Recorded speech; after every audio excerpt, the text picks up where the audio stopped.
अब देखो इस खराब समय में आप मेरे को एक भी अच्छा दोस्त नहीं दिया।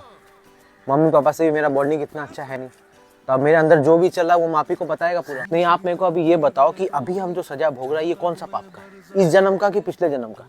अगर ये पिछले जन्म का है तो उसमें मेरा तो कोई गलती नहीं है, क्योंकि वो तो हमको याद ही नहीं है। पिछले जन्म का पाप आप पिछले जन्म में ही सटा देता ना, और अगर उसको अभी जन्म में कैरी फॉरवर्ड किया है तो कम से कम मेरे को याद दिला के भेजता कि इस समय से इस समय तक तुमको ये पाप भोगना पड़ेगा, तो कम से कम आज हम स्ट्रेस तो नहीं ले रहा होता। देखो जितना हम कैलकुलेट कर पा रहे हैं ना, तो अभी हम जो पाप का सजा भोग रहा है ये शायद हम 15-16 साल में एक दो गलती किया था उसका सजा है। तो जैसे आप अभी मेरी जिंदगी में आए, आप तभी आ जाता, तो वो वाला पाप मेरे को करने नहीं देता। अब मेरे को टेंशन हो रहा है कि हम इतना दिन से जो आपको ये सब ऐसे बात बोलता है ये आप तक पहुंच भी रहा है कि नहीं, कि हम ऐसे पागल की तरह बोले जा रहा है, क्योंकि कुछ होता हो दिखाई नहीं दे रहा है मेरे को, ना आपका जवाब आता है। तो अभी अभी हम अपना कुंडली दिखा के आए तो हमको पता चला मेरा मंगल कमजोर है। अब ये क्या मतलब है?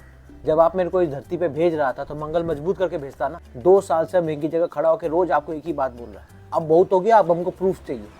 अब हमको प्रूफ चाहिए आप है कि नहीं है, ये बात आप तक पहुंचता है कि नहीं पहुंचता। ये कौवा के थ्रू काँव करके आप क्या जवाब देता है मेरे को समझ में नहीं आता। आप डायरेक्ट आके मेरे से बात करो। देखो कल मेरा मूड खराब था इसलिए मैं आपको उल्टा सीधा बोल दिया। हम मन से जानता है कि आप है, आप मेरे को गंदा दोस्त लोग से छुटकारा दिलवा दिया, मेरा नशा छुटवा दिया, लेकिन मेरे को जो चाहिए था वो आप अभी तक नहीं दिया मेरे को।